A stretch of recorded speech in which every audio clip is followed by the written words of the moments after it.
امام صاحب کی نیک سیرت بیٹی پر لگایا زنا کا الزام، نکاح کے بغیر وہ لڑکی ماں کیسے بن گئی؟ ایک بد کردار زانی لڑکا جس نے بدنام کرنا چاہا ایک اللہ والے کی بیٹی کو کہ وہ نکاح کے بغیر ماں کیسے بن سکتی ہے۔ آخر اس مینڈک کا کیا تھا ماجرا؟ مکمل آپ کو یہ واقعہ سننا ہے۔ ہمیشہ کی طرح سبق آموز قصہ ہے، لائک اور شیئر ضرور کیجیے۔ اور سچے واقعات کتاب کا نام ہے۔ کہا جاتا ہے پرانے وقتوں میں ایک امام مسجد تھے، گاؤں والے ان کی بہت عزت کرتے کیونکہ وہ نیک بھی تھے اور ان کا چال چلن بھی بہت ہی اچھا تھا۔ یعنی صرف زبان کے مولوی نہیں تھے، دل کی گہرائی سے اسلام کے شرائع تھے۔ اور یہ صرف ان کی خصوصیت نہیں تھی بلکہ ان کی ایک بیٹی تھی جو کہ بچپن سے ہی ایک سلجھی ہوئی لڑکی تھی۔ وہ مولوی صاحب کی اکلوتی لڑکی تھی۔ جب وہ جوان ہوئی تو اس کی خوبصورتی کے چرچے پورے گاؤں میں ہونے لگے۔ ایک رئیس کا بیٹا اس پر اپنا دل ہار بیٹھا۔ وہ خود ایسی محفلوں کی زینت بنتا تھا جہاں شراب نوشی عام تھی اور کئی طرح کی عورتوں سے اس نے ناجائز تعلقات بنائے ہوئے تھے۔ جب اس سے اس کے دوست نے پوچھا کہ تم تو ایک رنگین مزاج آدمی ہو، پھر تمہیں امام مسجد کی بیٹی کیوں پسند آئی؟ اس نے جواب دیا، یہ سب چیزیں تو میں اپنا دل بہلانے کے لیے کرتا ہوں، مگر ان عورتوں کو میں اپنے گھر کی زینت نہیں بنا سکتا۔ اپنی بیوی میں کسی شریف عورت کو ہی بنانا چاہتا ہوں۔ اس کے دوست نے کہا، اگر تم اس لڑکی کو اپنانا چاہتے ہو یعنی اپنی بیوی بنانا چاہتے ہو تو یہ سب کام تمہیں چھوڑنا پڑیں گے، یعنی زنا کاری، عیاشی، شراب نوشی۔ یہ سن کر رئیس کا بیٹا بہت غصہ ہو گیا۔ اس نے اپنے دوست سے کہا، میرے معاملات میں بولنے کی ضرورت نہیں، میں وہی کروں گا جو میرا دل کرے گا، کیونکہ وہ ایک عیاش، بدکار اور زانی انسان ہے۔ اگر آپ میری مرضی پوچھنا چاہتے ہیں تو میں ایسے شخص کی شریک حیات نہیں بن سکتی۔ میں اپنا جیون ساتھی کسی ایسے انسان کو بنانا چاہتی ہوں جو سنت نبی صلی اللہ علیہ وآلہ وسلم کی پیروی کرے، عورتوں کی عزت کرنے والا ہو، عورتوں کو رکھیل بنا کر نہیں رکھنے والا ہو۔ مولوی صاحب نے کہا، شاباش میری بیٹی، تم نے میرے دل کی بات کہہ ڈالی۔ میں نے تمہارا امتحان لیا تھا، میں جانتا تھا کہ تم اس لڑکے سے شادی کے لیے انکار کر دو گی، لیکن پھر بھی میں نے تم سے امتحان لیا، کہیں تم دولت کی وجہ سے اس آدمی سے شادی تو نہیں کرنا چاہتی۔ میری بیٹی، تم نے میرے دل کی بات کر ڈالی ہے، وہ آدمی مجھے بھی پسند نہیں ہے۔ میں بس دیکھنا چاہ رہا تھا تم کون سا فیصلہ کرتی ہو۔ کچھ دن کے بعد رئیس کے بیٹے نے اپنی ماں کو دوبارہ مولوی صاحب کے گھر بھیجا۔ مولوی صاحب نے بات کو بناتے ہوئے کہا، خاتون، آپ بڑے مان سے ہمارے گھر آئیں، اپنے بیٹے کے لیے میری بیٹی کو اپنے گھر لے کر جانا چاہتی ہیں، یعنی اپنے گھر کی بہو بنانا چاہتی ہیں۔ میں آپ کی عزت کرتا ہوں، لیکن میری بیٹی یہ شادی نہیں کرنا چاہتی، اس نے اس شادی سے انکار کر دیا ہے۔ اس کی ماں کہنے لگی، مولوی صاحب، لیکن آپ تو بڑے ہیں نا، لڑکی جو کہے گی کیا آپ اس کی بات مان لیں گے؟ میرا بیٹا آپ کی بیٹی سے بہت محبت کرتا ہے، جب سے اسے دیکھا ہے اس کا دیوانہ ہو گیا ہے۔ اس نے کہا، میرے بچوں کی ماں ایک نیک سیرت عورت ہونا چاہیے جو اسلام کی راہوں پر چلنے والی ہو۔ مولوی صاحب نے کہا، ہاں بے شک آپ نے ٹھیک کہا، لیکن آپ کے بیٹے کو بھی تو اسلام پر چلنا چاہیے۔ یہ بات سن کر اس کی ماں واپس گھر لوٹ آئی، اپنے بیٹے کو سب کچھ بتا دیا کہ مولوی صاحب نے شادی سے انکار کر دیا ہے۔ تمہارے اس رویے، تمہاری کردار کی وجہ سے رئیس کا بیٹا اپنی ماں کے منہ سے یہ جملے سن کر غصے سے پاگل ہو گیا اور اس نے اپنی ماں سے کہا، اس لڑکی نے مجھے ٹھکرا کر بہت بڑی غلطی کر دی ہے۔ ارے مجھ سے تو شادی کرنے کے لیے نہ جانے کتنی لڑکیاں مری جا رہی ہیں۔ میرے دولت کو حاصل کرنے کے لیے ہر کوئی میری بیوی بننا چاہتا ہے، لیکن میں تو اسے چاہتا تھا اپنی بیوی بنانا۔ اب دیکھ لینا ماں کہ میں اس کو زمانے میں ذلیل اور رسوا کر دوں گا۔ اس کی ماں نے کہا، بیٹا صحیح تو کہا ہے، اگر تم ایک سلجھے ہوئے انسان ہوتے تو وہ لڑکی تجھے کسی صورت بھی انکار نہ کرتی۔ ہمارے پاس مال و دولت بھی ہے، اچھا گھر بھی ہے۔ اگر ایک عورت مال و دولت اور گھر کو بعد میں دیکھتی ہے، پہلے وہ یہ چیز دیکھتی ہے کہ وہ آدمی کیسا ہے جو اس کا ہم سفر ہوگا۔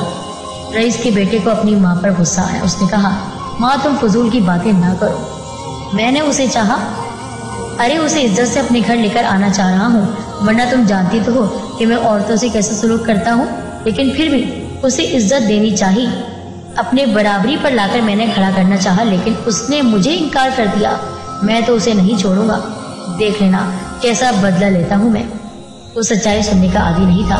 माँ ने लाख समझाया, लेकिन फिर भी उसने उसकी बात नहीं मानी। एक दिन इमाम साहब की बेटी गली से गुजर रही थी। अचानक वो उसके सामने आ गया। उसने उस लड़की से कहा, अब जिल्लत उठाने के लिए तैयार हो जाओ, मैं तुझे बदनाम करने में कोई कसर नहीं छोड़ूंगा। उस लड़की ने कहा, वतुइज़्ज़ु मन तशा वतुज़िल्लु मन तशा। तर्जुमा बता देती हूँ, इज्जत और जिल्लत अल्लाह के हाथ में है। अगर वो किसी को जलील करना चाहे तो कोई उसे मुअज़्ज़िज़ नहीं बना सकता, और अगर वो किसी की इज्जत की हिफाजत करना चाहे तो कोई दूसरा उसे जलील नहीं कर सकता। तुम चाहे कुछ भी कर लो, मैं तुम्हारी बीवी नहीं बन सकती। बेशक मैं अपने लिए एक बेहतरीन जीवन साथी चाहती हूँ, जिसका किरदार पाक हो हर तरह की गंदगी से। दौलत जायदाद मेरे लिए कोई मायने नहीं रखती। तुम दौलत से, पैसों से दूसरी लड़कियों को खरीद सकते हो, मुझे नहीं। बल्कि मैं तुम्हें नसीहत करती हूँ कि इन गंदी राहों को छोड़ दो, गुनाहों से तौबा कर लो और लौट आओ। शायद कि मैं तुमसे शादी करने के लिए तैयार हो जाऊँ। उसने कहा, तूने जो कुछ कहा है इसका बदला तुझसे लेकर रहूँगा। वो वहाँ से खामोशी से चली गई, मगर रईस का बेटा अब उसको बदनाम करने के मंसूबे सोचने लगा। वो उस लड़की को जलील करने के लिए अजीब और गरीब मंसूबे बनाने लगा। कभी वो खुद से खत लिखकर ये मशहूर कर देता कि ये लड़की मुझे खत लिखती है। कभी वो उस पर झूठे इल्ज़ाम लगाता कि ये रात की तन्हाई में अकेले मुझसे मिलने आती है और सबके सामने अच्छी बनती है। गर्ज के जो कुछ मुमकिन था उसने वो किया, मगर गांव के लोग सब जानते थे कि ये सिर्फ सरासर इल्ज़ामात थे, इनका हकीकत से कोई ताल्लुक नहीं। दरअसल गांव वाले इमाम साहब को अच्छी तरह जानते थे। वो उस गांव के वाहिद इमाम थे जो कि लोगों के काम आते, उनकी मदद करते, शरीफ इंसान थे। कभी कोई उन्होंने नाज़ेबा हरकत नहीं की। साथ साथ उनकी बेटी का भी चाल चलन नेक था। इसी वजह से कोई भी उसके किरदार पर उंगली नहीं उठा सकता था। एक दिन ऐसा हुआ कि इमाम साहब अपने भाई के बेटे की शादी में शिरकत करने के लिए दूसरे गांव चले गए। उनकी बेटी और उसकी माँ भी मौलवी साहब के साथ ही थी। एक हफ्ते के बाद ऐसा हुआ कि जब वो लोग शादी से लौट कर आए तो उनकी बेटी को पेट में हल्का सा दर्द महसूस हुआ। वो दर्द उसे पूरी रात रहा, यानी वो उस दर्द की शिद्दत से तड़पती रही। इमाम साहब गांव के हकीम के पास गए तो उसने कुछ दवाएं दे दी। मौलवी साहब को तसल्ली दी कि उनकी बेटी जल्द ठीक हो जाएगी। दवा खाकर वक्ती तौर पर उनकी बेटी का दर्द ठीक हो गया और यूं वो लोग आराम से जिंदगी गुजारने लगे। इस अरसे में उस अय्याश लड़के ने कुछ भी नहीं किया, क्योंकि वो तो वक्त के इंतजार में था। बहरहाल 5 महीने बाद उस लड़की को दोबारा पेट में दर्द हुआ। इस दफा शदीद दर्द था, जिसकी वजह से वो बेहोश हो गई। उसका पेट बिल्कुल फूल गया था। मौलवी साहब उसको दोबारा हकीम साहब के पास लेकर गए तो हकीम ने दावा कर दिया कि आपकी बेटी हामिला हो चुकी है, क्योंकि पेट के अंदर बच्चा हरकत करता दिखाई देता था और इसके अंदर जो बच्चा है वो 6 माह का है। आपकी बेटी माँ बनने वाली है। ये वो दौर था जिस वक्त अल्ट्रासाउंड और एक्सरे की सहूलियत बिल्कुल नहीं थी। जाहिर सी बात है, पुराना दौर। उस वक्त कहाँ ऐसी मशीनें। जो कह दिया हकीम ने, उस बात पर यकीन कर लिया गया। मौलवी साहब शर्म से पानी पानी हो गए। गांव वालों से मुंह छुपाते हुए वो अपनी बेटी को साथ लेकर घर रवाना हो गए। गांव वाले जो उन पर एतमाद करते थे, उनकी इज्जत करते थे, उनकी शराफत पर कभी भी उंगली न उठाई गई, बल्कि रईस के बेटे को भी जवाब दिया गया। अब वही गांव वाले उन पर, उनकी बेटी पर लान तान कर रहे थे कि रईस का बेटा सच कहता था, उसने सच कहा था। अब यहाँ पर रईस का बेटा, उस तक ये खबर पहुंची। वो हकीम के पास आया और उससे पूछा कि मौलवी साहब की बेटी को भला क्या बीमारी है। हकीम ने उसके बेटे को सब कुछ बता दिया कि वो माँ बनने वाली है और 6 माह का बच्चा उसके पेट में है। यहाँ पर रईस के बेटे की खुशी की इंतहा ना रही। वो तो इसी मौके की तलाश में था कि किस तरह उस नेक लड़की को बदनाम किया जा सके। अब उसके दिमाग में एक शैतानी तरकीब आई। उसने एक मिरासी को, यानी गाना बजाने वाली को, बहुत सारे पैसे देकर कहा कि ढोल बजाकर पूरे गांव में मशहूर कर दो कि इमाम साहब की बेटी बगैर निकाह के ही बच्चे की माँ बनने वाली है। बहुत सारे लोग ये बात सुनकर मौलवी साहब के दरवाजे पर जमा हो गए। जिनको ये बात मालूम नहीं थी, वो मौलवी साहब से हकीकत जानना चाहते थे। मगर मौलवी साहब का झुका हुआ चेहरा देखकर सब समझ गए कि उनकी बेटी ने रात की तन्हाई में मुंह काला कर लिया है। तुझ पर मैं कितना गुरूर करता था, कितना एतमाद था। तेरी शादी मैंने उस अय्याश रईस के बेटे से न होने दी कि मेरी बेटी नेक सीरत है, लेकिन मेरी बेटी ने तो रात की तन्हाई में ऐसा गुनाह अवीम कर दिया है कि जिसकी सजा सिर्फ तुम्हारे सर पर पत्थर मारने की सूरत में ही है, या फिर मैं तुम्हारे सर को कलम ही कर दूं। अगर उसकी माँ सामने आ गई, उसने कहा कि मैं ये साबित करूंगी कि मेरी बेटी बेकसूर है। उस लड़की की माँ ने एक हकीम का नाम सुना था जो बहुत दाना थे और अल्लाह वाले थे। उनकी शोहरत थी, लोग उनके पास जोक दर जोक आते थे, यानी दूर दूर से उनके पास अपने मसले मसाइल हल करवाने आते। वो दोनों माँ बेटियाँ अल्लाह वाले के पास गई। उन्होंने कहा कि हजरत, आप मेरी बेटी को देखिए, इसका पेट फूला हुआ है और इसके पेट के अंदर हरकत भी हो रही है, जबकि ये कहती है कि इसको किसी मर्द ने छुआ तक नहीं। आप मुझे बताइए, आखिर इसके पेट के अंदर कौन सी शय हरकत कर रही है? अल्लाह वाले ने जब उस बेटी के पेट को देखा तो वो मामले की नज़ाकत को समझ गए। वो समझ गए थे कि गड़बड़ है, बहुत बड़ी गड़बड़ है, लेकिन किस तरफ से अभी तक उन्हें ये बात नहीं मालूम हुई थी। बहरहाल एक रात का अमल करना था। उन्होंने कहा, बीबी, आप और आपकी बेटी आज हमारे मेहमान खाने में ठहरिए। यहाँ पर हमारी बीवी और हमारी बच्चियाँ हैं, वो आपकी खिदमत करेंगी। आपको एक रात यहाँ पर क़याम करना पड़ेगा, क्योंकि आज की रात मैं एक ऐसा अमल करूँगा जिसकी वजह से आपकी बेटी के पेट में क्या है ये राज खुल जाएगा। फिर वो मज़ीद कहने लगे कि आज रात आपकी दावत करनी है। मैं चाहता हूँ आपका शौहर भी इस दावत में शामिल हो। क्या ऐसा मुमकिन है कि मौलवी साहब इस दावत में आ सके? वो कहने लगी कि आप अपने खादिम को वहाँ पर भेज दीजिए। आपकी शोहरत सुन रखी है उन्होंने और आपकी बेहद इज्जत करते हैं। आपका नाम सुनकर वो यहाँ पर चले आएंगे।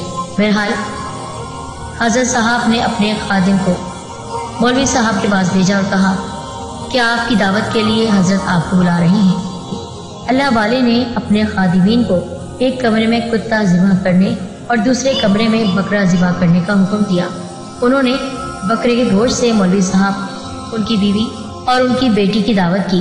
दावत के बाद अल्लाह वाले ने बेटी से पूछा, बेटी, कभी तुमने बगैर बर्तन के कहीं से पानी पिया था?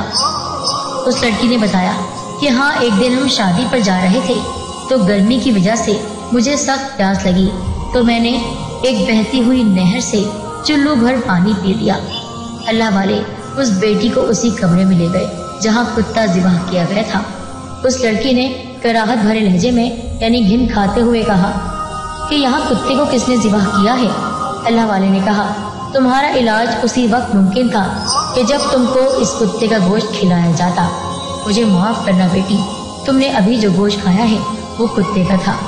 लड़की ने जैसे ही ये सुना उसका जी मतदाने लगा और उसे एक ज़ोरदार कै आई, यानी उल्टी आई, और उसके पेट से पहले बहुत सारा पानी निकला जो बहुत गंदा पानी था, और उसके बाद एक बड़ा सा मेंढक निकला।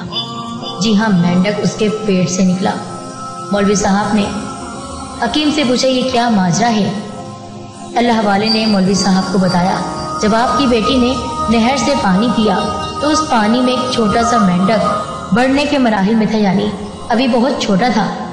उस सूरत में पेट में चला गया। वो पेट में बढ़ता जा रहा था, परवरिश पाता जा रहा था।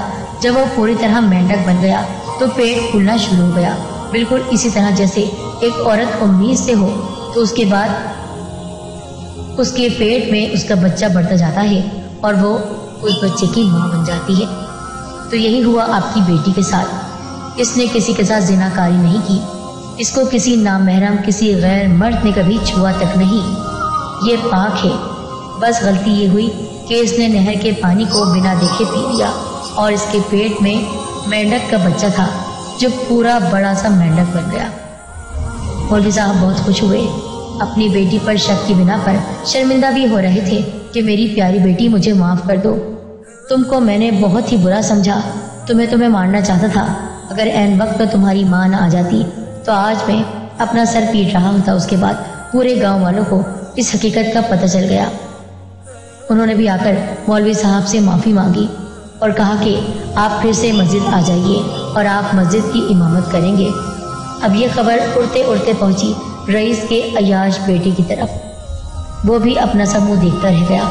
जिस लड़की को वो बदनाम करना चाहता था, कुदरत ने उसे ना बदनाम किया, बल्कि उल्टा ही उस अय्याश बदकिरदार आदमी की तरफ उंगलियां उठने लगी कि उसने एक नेक सीरत लड़की की तरफ न जाने कैसे कैसे इल्जामात लगवाए। वो बेकसूर थी, वो पाक थी। फिर उसके बाद मौलवी साहब ने अपनी बेटी की ख्वाहिश के मुताबिक एक नेक सीरत इस्लाम के करीब लड़के से उसकी शादी कर दी और वो खुशी खुशी अपने शौहर के साथ रहने लगी। बदनामी का ठप्पा उस पर लग चुका था, लेकिन अल्लाह ताला ने गवाही के लिए एक मेंढक को उसके पेट में रखा और फिर अल्लाह वाले की वजह से वो मेंढक उसके पेट से बाहर आ गया। सुभान अल्लाह, एक लड़की पाक दामन थी और पाक दामन ही साबित हुई। अल्लाह ताला हमें ऐसे गुनाहों से बचाए और अल्लाह वालों की सोहबत अता फरमाए। अपना ख्याल रखिएगा। इस वाक़े को हमेशा की तरह आप शेयर कीजिएगा। जज़ाकल्लाह खैर।